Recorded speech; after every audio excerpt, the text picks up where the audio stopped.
दो टूक शुरू करते हैं। मथुरा में श्री कृष्ण जन्मभूमि और शाही ईदगाह मस्जिद विवाद को लेकर इलाहाबाद हाईकोर्ट का फैसला आ गया है।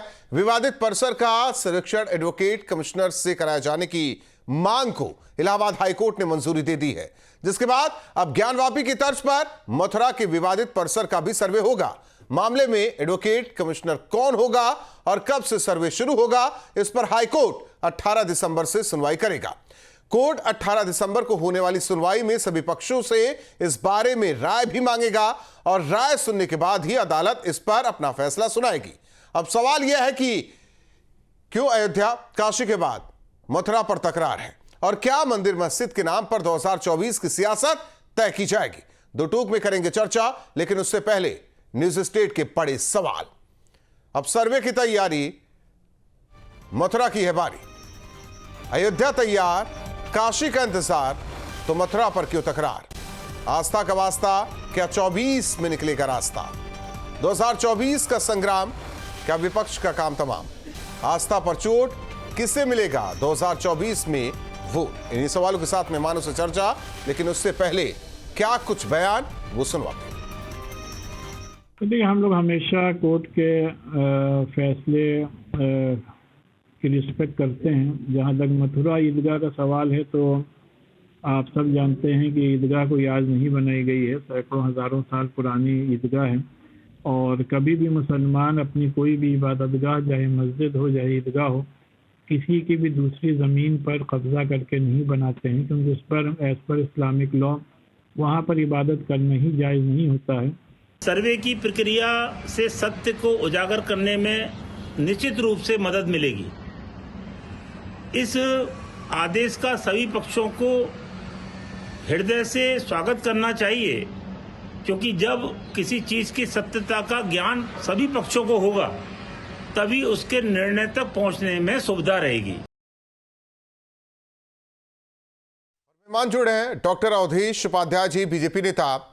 अवधेश जी, आपका दो टूक में स्वागत है। सवाल ये कि आरोप विपक्ष की तरफ से कि ये सब 2024 के लिए हो रहा है।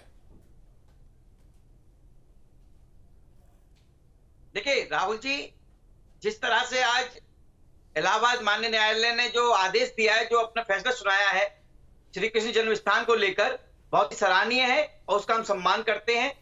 मुझे पूरी उम्मीद है कि जो लोग इस देश में गंगा जमुनी की तहजीब की बात करते हैं, जो लोग इस देश में हिंदू मुस्लिम भाईचारे की बात करते हैं, वो लोग भी इसमें सहयोग करें।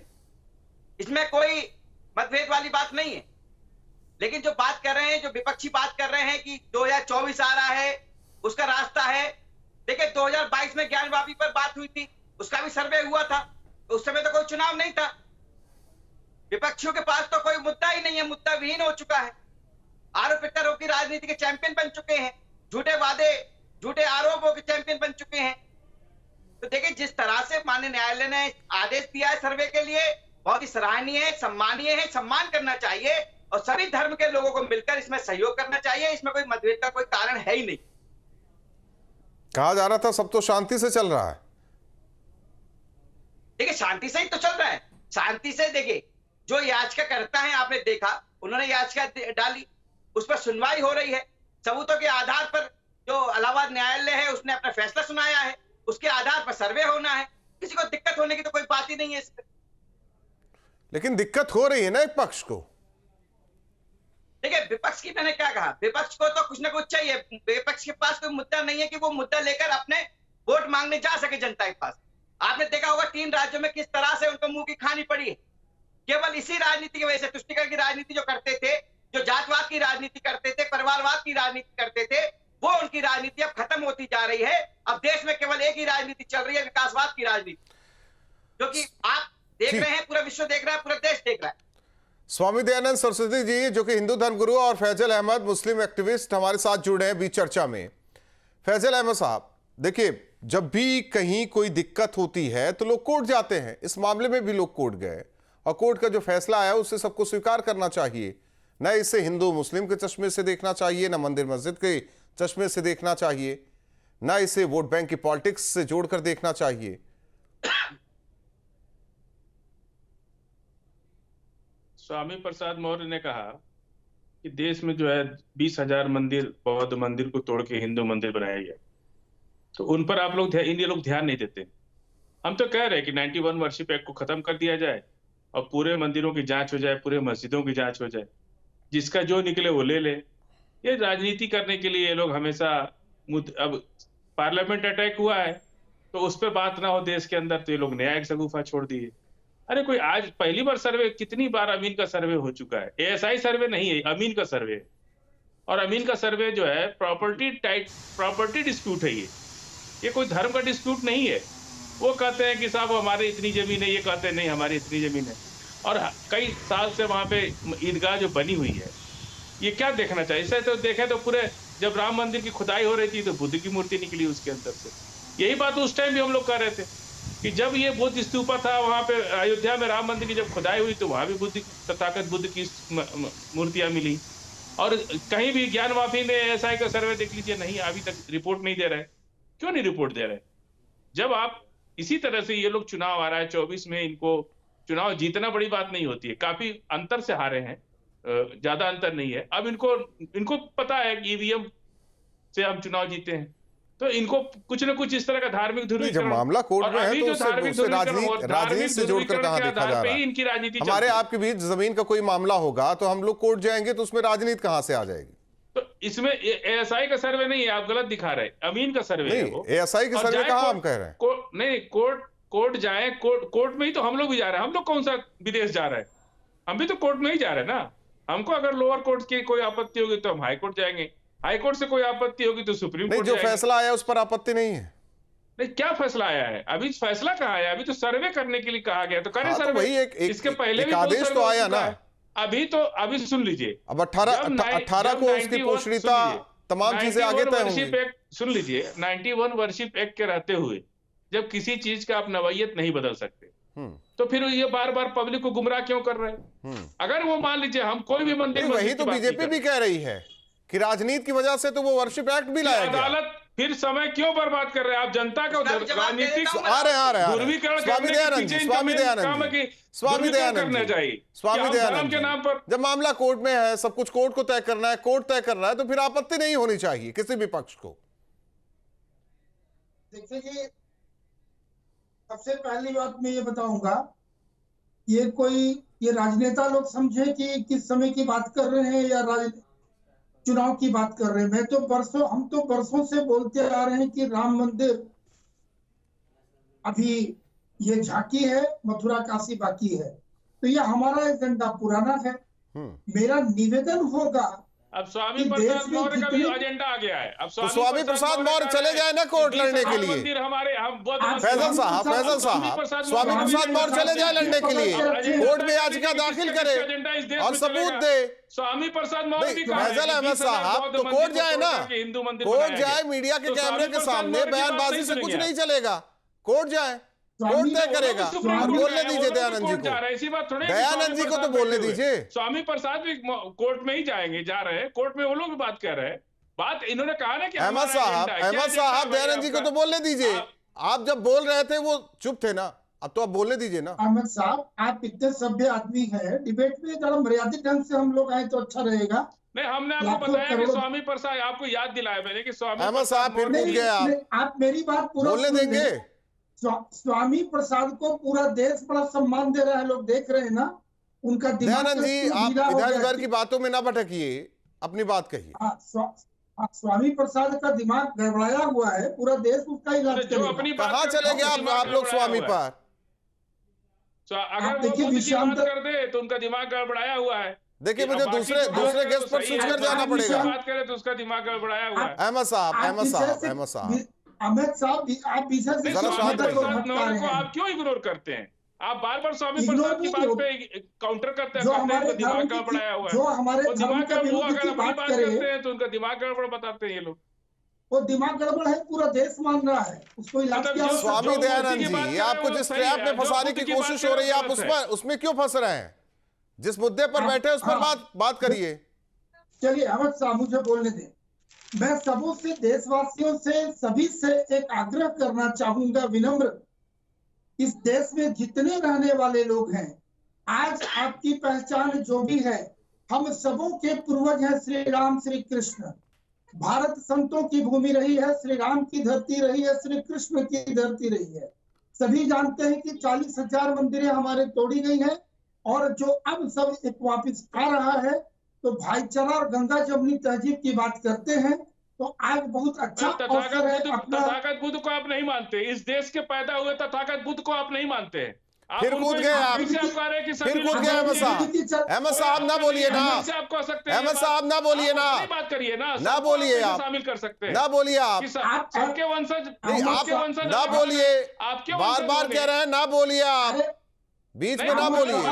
जब आपके बीच में कोई नहीं बोल रहा है तो आप ना बोलिए। बुद्ध इसी धरती में जन्म लिए, पूरी दुनिया में फैल गए, तो कैसे ही सबको कह सकते हैं? अपनी बात कहिए ना। महेंद्र प्रताप सिंह जी वकील हमारे साथ जुड़े हैं। महेंद्र प्रताप जी देखिए, मामला कोर्ट में है, इसे राजनीतिक के राजनीति से जोड़ रहे हैं, हिंदू मुस्लिम अपने अपने हिसाब से जोड़ रहे हैं।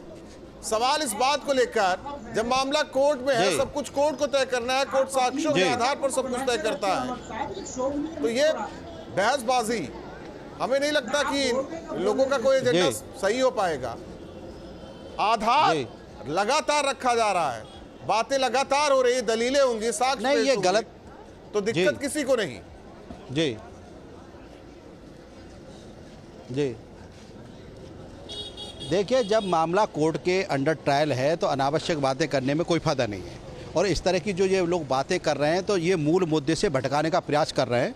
जब मामला न्यायालय में है और न्यायालय ने आज एक अभूतपूर्व फैसला दिया है कि इसमें कोर्ट कमीशन नियुक्त किया जाएगा, तो इसमें तो जो न्यायालय की प्रोसीडिंग्स है उनका स्वागत करना चाहिए सब लोगों को। हम लोग उसका स्वागत करते हैं, तो इधर उधर की बातें करके एक माहौल ख़राब करने का जो लोग प्रयास कर रहे हैं, कुछ लोग हैं, तो ऐसा नहीं होना चाहिए। और अब न्यायालय के द्वारा एक आदेश पारित किया गया कि कोर्ट कमीशन नियुक्त किया जाएगा। कोर्ट कमीशन की एक कमेटी बनाई जाएगी 18 तारीख को, और वो जा करके सर्वे करेगी।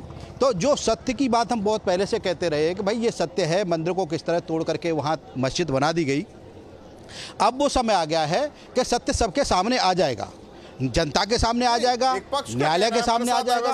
जो मुस्लिम एक्टिविस्ट है उनका कहना है कि वहाँ तो कुछ था ही नहीं। आस्था का सवाल है, श्रद्धा। अरे ये गलत कह रहे हैं, इन्हें पता ही नहीं है, इनको पहले इतिहास पढ़ना चाहिए। धार्मिक दृष्टि से जो भारत के जो सिद्धांत हैं, जो हमारे शास्त्र हैं, उनको पढ़ना चाहिए। अब इन व्यक्ति को किसी को जानकारी नहीं है। अगर कोई व्यक्ति आंख बंद कर लेता है कि सूरज नहीं निकला तो सूरज नहीं निकलेगा, ये लोग भटके लोग हैं, इन्हें खुद जानकारी नहीं है क्या कहना है। इसका हजारों साल का इतिहास है, 5512 साल पुराना इतिहास है श्री कृष्ण जन्मभूमि का, भगवान कृष्ण से लेकर के और 2023 तक का इतिहास है। तो कैसे कैसे कैसे कह सकते हैं ये लोग इस तरह की बातें? ये लोग गलत बातें कर रहे हैं, ऐसी बातें इनको नहीं करनी चाहिए। न तो इनको न्यायालय पे भरोसा है, न इनको सरकार पे भरोसा है, न इनको संविधान पे भरोसा है, तो किस पे भरोसा है इनको? किस बात पे कहना चाहते हैं सब बातें? जब न्यायालय प्रोसीडिंग्स चल रही है, न्यायालय में अपना पक्ष रखिए आकर के। आप न्यायालय क्यों नहीं आ रहे हैं? पुराना दिख रहा है आपको, जो ईदगाह बनी है वो आपको 5000 साल पुरानी दिख रही है। सुन लीजिए मेरी बात, पूरी बात सुन लीजिए, पूरी बात सुन लीजिए मेरी। आप उसको ये पता है 5512 साल पहले बनता था। सुनिए आप 5000 साल पहले देखिए, सुनिए, पहले सीमेंट का आविष्कार हुआ, क्या 1000 अरे 1400 साल पहले आपका जन्म हुआ है। आप पूरे देश की बात कर रहे हैं, 1400 साल पहले आप बात कर रहे हैं। आपके विकास हुआ ये सब, आप पहले बात सुन लीजिए, पूरी बात सुनिए, मैं पूरी बात आपके सामने रख रहा हूँ। आपको जानकारी नहीं है। अगर भारतीय शास्त्रों को आप पढ़ेंगे, भारतीय शास्त्रों को पढ़िए, सुनिए, विष्णु संहिता को पढ़िए, और जितना वर्णन जन्मभूमि का यहाँ आया है आपको पता ही नहीं है। आपको 1400 साल पहले आपका जन्म हो गया, हल्ला मचाना आपने शुरू कर दिया, दूसरे की प्रॉपर्टी को रिप्रोच करके आप कब्जा करके। तो जी हमारे साथ समाजवादी पार्टी के नेता भी मौजूद हैं, प्रयास कर रहे हैं। हमारे मेहमान राहुल यादव जी। काम नहीं चलेगा। राहुल यादव जी, बेवजह की राजनीति क्यों हो रही है, मुझे ये नहीं समझ में आ रहा है। देखिए, कोई भी लड़ाई हम कोर्ट ले जा सकते हैं, लेकिन उसे राजनीति से जोड़ना कहां तक सही है? धार्मिक आस्था का सवाल अपनी जगह है, मामला जमीन का है। बिल्कुल नहीं, मैं राहुल जी की बात से सहमत हूं, महेंद्र जी की बात से सहमत हूं, क्योंकि मामला कोर्ट में है। 18 दिसंबर को माननीय उच्च न्यायालय यह तय करेगा कि इसका प्रारूप क्या होगा, सर्वेक्षण किस तरीके से होगा, सुरक्षा के इंतजाम क्या होंगे।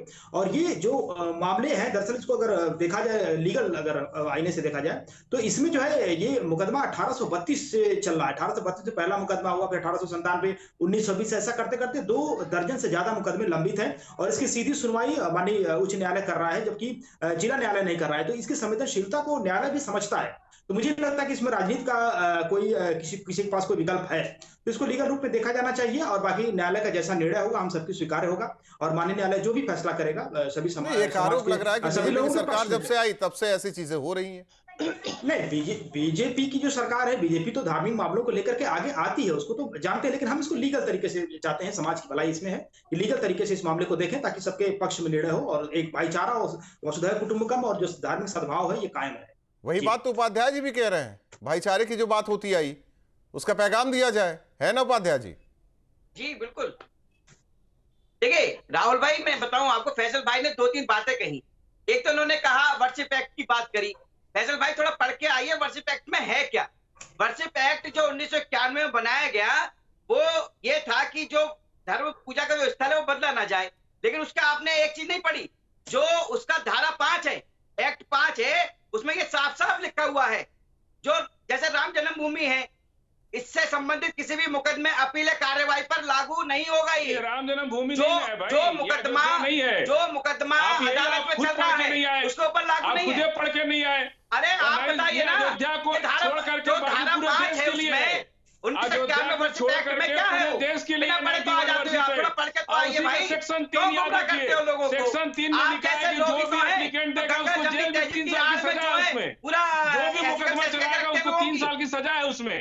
यही सेक्शन 3 भाई धारा 5 में क्या लिखा हुआ? दूसरी बात आप कह रहे थे, सेक्शन 3 पढ़ लीजिए क्या लिखा हुआ है। सेक्शन 3 में बात इन्होंने 3 कहा साल की सजा है उसमें। अरे भाई सुनिए, कोई भी मुकदमा चलाएगा तो राहुल जी 9 अप्रैल 1669 1669 को औरंगजेब ने जब ये आदेश दिया, ये फैसला सुनाया कि हिंदुस्तान में जो मंदिर है उन्हें तोड़ा जाए। और ये मैं नहीं कह रहा, देखिए ये जो है आपका फर्जी लेके 1965 में जो बनारस से एक पत्र औरंगजेब की कहानी तो बस अहमद साहब जानते हैं, आप लोग कहां से लेकर आ गए? स्याही थी, 353 कौन सा फरमान था? स्याही थी उस समय में, उस समय स्याही लिखी जाती थी, स्याही का आविष्कार हुआ था। आप बताइए ना स्याही का आविष्कार कब हुआ? स्याही का आविष्कार कब हुआ? कैसे वो फरमान लेके घूम रहे हैं? अरे औरंगजेब ने इतनी मंदिरों को दान दिया है, इतना मंदिर बनवाया, गुवाहाटी का मंदिर औरंगजेब ने बनवाया, सारी मंदिरों को औरंगजेब ने बनवाया। आप सरस्वती जी, दयानंद सरस्वती जी, औरंगजेब ने बनाया। बहुत परोपकारी था औरंगजेब, ये आप ध्यान रखिए, बहुत परोपकारी था औरंगजेब। और बिल्कुल परोपकारी था। मैं तो उनसे कह रहा हूँ, मैं तो उनसे कह रहा हूँ, दुनिया जानती है इसका इतिहास। मैं तो स्वामी दयानंद जी से तो कह रहा हूँ, बहुत परोपकारी था औरंगजेब। अब पुष्पमित्र शुंग ने जो 20,000 अहमद साहब सुन तो लीजिए, वो क्या समझते हैं जानते हैं, जो वकालत आप कर रहे हैं। राजा शशांक ने 20,000 बौद्ध मठ तो चले जाइए ना, कोर्ट तय करेगा, कन्वर्ट किया था, कोर्ट तय करेगा, फजील अहमद साहब कोर्ट तय करेगा, वो भी पढ़ के आ जाइए, कोर्ट तय करेगा। स्वामी दयानंद सरस्वती जी, राजा शशांक ने बौद्ध मठों को तोड़ करके स्वामी दयानंद सरस्वती जी, उसको पढ़ लीजिए। जो ये कहे वही सही, जो ये कहे वही सही। और सारे मंदिरों की जांच करा दी जाए। सीमेंट का आविष्कार कब हुआ था श्रीमान जी बोल रहे हैं, तो ये बताइए ना, फव्वारा कब हुआ था? 20,000 बौद्ध मठों को तोड़ के हिंदू मंदिर बनाया था, वही मंदिर आज भी है, कोई नया मंदिर नहीं बना है। ये सारा बौद्ध मठ था पहले, बौद्ध मूर्तियां थी, दयानंद जी भी तो यही कह रहे हैं। तो अलीगढ़ मुस्लिम यूनिवर्सिटी में जो है, अहमद साहब एक मिनट उपाध्याय जी, दयानंद जी भी तो यही कह रहे हैं, पहले सब तो हिंदू ही थे। हिंदू नहीं थे राहुल भाई, हिंदू कोई नहीं था, बहुत की बात कर रहे हैं, मैं ये कहना चाह रहा हूँ, अलीगढ़ मुस्लिम विश्वविद्यालय है, जामिया यूनिवर्सिटी है, उससे बहुत के छात्र हैं। ठीक है, एक छोटा सा सवाल महेंद्र जी, महेंद्र जी, साक्ष्य के आधार पर सभी गए ना कोर्ट, जरा साक्ष्य को बताइए, वो साक्ष्य जो लगातार आप लोग उसे लेकर लड़ाई लड़ रहे हैं, हो सकता है कि अहमद जी को समझ में आ जाए। फाजिल अहमद साहब जी जी, तथागत बुद्ध से पहले एक जी जी जी छूत नहीं था कोई। जी जी आप लोग जो बोल रहे हैं एक बार शांति से मुझे सुन लीजिए, 2 मिनट में पूरा विषय बताता हूं मैं आपको। 1017 में 1000, अरे कौन बोल रहे हैं आप लोग? आप बात सुनिए पहले बात सुनिए। जितनी भी प्रॉपर्टी है श्री कृष्ण जन्मभूमि की, ये 13.37 एकड़ की प्रॉपर्टी है, जिसमें 2.5 एकड़ में मस्जिद बनी है। आप अरे बात सुन लीजिए पहले। आप बीच में बोल रहे हैं, बीच में डिस्टर्ब कर रहे हैं आप। क्या फायदा बीच में बोलने से आपका? आप बात सुनना सीखे पहले। आप हल्ला मचा रहे हैं बीच में आप। जितनी भी प्रॉपर्टी है श्री कृष्ण जन्मभूमि की, इसका रेवेन्यू रिकॉर्ड हम देखेंगे तो रेवेन्यू रिकॉर्ड में खसरा देखिए, खतौनी देखिए। ये पूरी प्रॉपर्टी श्री कृष्ण जन्मभूमि ट्रस्ट के नाम पर है, नगर निगम का श्री कृष्ण जन्मभूमि ट्रस्ट के नाम पर है। और जितनी भी ये प्रॉपर्टी सिजरा के द्वारा, IRST के द्वारा 1815 में जब ईस्ट इंडिया कंपनी ने इसको ऑक्शन किया था और बनारस के राजा पट्टीमल ने 13,400 रुपये में से प्रॉपर्टी को खरीदा था, तो सीरियली ये प्रॉपर्टी जब आती है तो आज तक हिंदू पक्षकारों के पास है। आप पर कोई सिंगल डॉक्यूमेंट नहीं है किसी तरह का कोई डॉक्यूमेंट आज तक कोर्ट में नहीं रख पाए। चाहे मुस्लिम इतिहासकार हो, चाहे क्रिश्चियन इतिहासकार हो, चाहे भारतीय इतिहासकार हो, चाहे होनसांग फाइयान हो, चाहे मनुची हो, चाहे टर्बिनर हो, किसी भी किताब उठा के देखिए, सब में पूरा वर्णन दिया है कि ये प्रॉपर्टी हिंदू पक्षकारों की है, भगवान श्री कृष्ण की प्रॉपर्टी है। तो आपका इस प्रॉपर्टी से लेना देना क्या है? आप आज तक आप लोअर कोर्ट से लेकर के हाई कोर्ट से लेकर के सुप्रीम कोर्ट तक एक डॉक्यूमेंट दाखिल नहीं कर पाए। आप हल्ला मचाने से काम थोड़ी चलता है। आप लोग लगातार कागज से तो मांग रहे हैं, करके बैठ जाओगे जबरदस्ती मंदिरों को तोड़ आप लोग लगातार कागज मांग रहे हैं। दिक्कत तो इसी बात को लेकर है। ऐसे कैसे हो जाएगा? और जब प्रोसीडिंग कोर्ट में चल रही है, हमने कहा है। और जैसे आप मस्जिद कह रहे हैं, आप जाके देखिए उस मस्जिद की दीवारों पे कमल के फूल बने, आदि शेष बने। मस्जिद में कहाँ होते हैं ये सब? ये मंदिर है, भगवान का गर्भगृह है। आप लोगों को इस चीज को समझना चाहिए। करोड़ों हिंदू की आस्था का सवाल है। आप जो भी बोलेंगे ऐसे कैसे मान ली जाएगी आपकी बात? आपको इन चीजों पर मंथन करने का समय आ गया है। और जितनी प्रॉपर्टी आपने निक्रोच की है, आपको चिंतन करना चाहिए आज इस समय पर, और देखना चाहिए कि किस तरह से आपने बहुत संख्यकों को प्रताड़ित करने के लिए उनको मंदिरों को कब्जा किया हुआ है। ये अब देश में नहीं चलेगा। हिंदू जाग गया है, हिंदू समझ रहा है इस चीज को। तो ये हल्ला मचा करके, डरा करके अब डरने वाला कोई नहीं है। हम अपने अधिकार की बात कर रहे हैं, अधिकार की बातों को आगे तक ले जाएंगे। एक मिनट महेंद्र जी, मेरी बात को 18 तारीख को हाईकोर्ट में इसकी सुनवाई होगी। 18 तारीख को पक्ष रखेंगे। फजील अहमद साहब, आप लगातार वकालत कर रहे हैं बौद्ध धर्म का, तो जाइए लड़ाई लड़िए ना, कोर्ट में जाइए, लोअर कोर्ट जाइए, हाई कोर्ट जाइए, सुप्रीम कोर्ट जाइए, याचिका दाखिल कीजिए। कौन मना कर रहा है आपको? संविधान से देश चलता है, यहाँ कानून से देश चलता है। जाइए आप, कोई मना कर रहा है क्या आपको? लेकिन डर है। स्वामी दयानंद जी लगातार एक तो अपनी बात कह रहे हैं, एक दूसरे पक्ष को भी शामिल कर रहे हैं, तो जाए ना कोर्ट में, कोर्ट ही तय करेगा सब कुछ। ये तो कह रहे हैं तो उन पर बात नहीं होनी चाहिए। और उनके बौद्ध मठों को कब्जा करके राजा शशांक ने तोड़ के हिंदू मंदिर बनाया, उस पर बात नहीं होनी चाहिए क्या? बात करने से क्या होगा? हम बैठे हुए कोर्ट में जो केस है उसे लेकर, और आप बात कर रहे हैं कहा कि पूछिएगा फजील अहमद से, ये बार बुद्ध की बात कर रहे हैं। जो अलीगढ़ मुस्लिम विश्वविद्यालय है, जामिया यूनिवर्सिटी है, उनमें भाई जो बुद्ध जो छात्र हैं उनको आरक्षण दिलाइए ना, उनको क्यों नहीं दिलाते? कहां से बात कहां ले जाई जा रही है, समझ में नहीं आ रहा। नहीं भाई, मैं कह रहा हूँ बार ये अपने वक्तव्य में जनगणना तो भगवान बुद्ध की बात कर रहे हैं, बौद्ध की बात कर रहे हैं। अरे भाई, बौद्ध के छात्रों का भी तो देखिए आप, विश्वविद्यालय है, जामिया विश्वविद्यालय है, जहाँ पर केवल एक विषय पर को जगह दी जाती है आरक्षण में। अहमद साहब, उनके मानने वाले भैया, किस पर चल रही है चर्चा, किस पर चल रही है? संवैधानिक दायरे में रहकर सारी चीजें तय हो रही है ना। तहजीब है क्या आपकी? संवैधानिक दायरे में रहकर सारी चीजें तय हो रही है। कोई भाईचारा की जरूरत नहीं है, आप लोग भाईचारा निभा रहे हैं। तथागत बुद्ध पर बात कर रहे हैं, आप भाईचारा निभा रहे हैं। दलित की बात, स्वामी दयानंद सरस्वती जी, पिछड़ों की बात करो तो आपका भाईचारा खराब। स्वामी दयानंद सरस्वती जी, आप लोग अपने हकों की बात करेंगे कि नहीं करेंगे? आखिर दलितों की बात होने में भाईचारा क्यों खराब हो जाता है? और कैसे पिछड़ों की बात करने से भाईचारा खराब हो जाता है? जैसे चीन में बैठे मुसलमानों के लिए आप लोगों का दिल नहीं पसीजता, जैसे चीन में बैठे मुसलमानों के लिए आप लोगों का दिल नहीं पसीजता, उस पर नहीं बोल पाते। अब बहस को कहां से कहां ले जा रहे हैं? स्वामी दयानंद सरस्वती जी, आप लोग हक हकूक की बात करेंगे कि नहीं करेंगे? खराब होने लगता है। अरे इनको चुप कराइए पहले, ये पूरा डिस्टर्ब किए हुए हैं माहौल। देखिए जो चीज है, सबसे पहला भारत माता की जय बोलने में इनको तकलीफ होती है।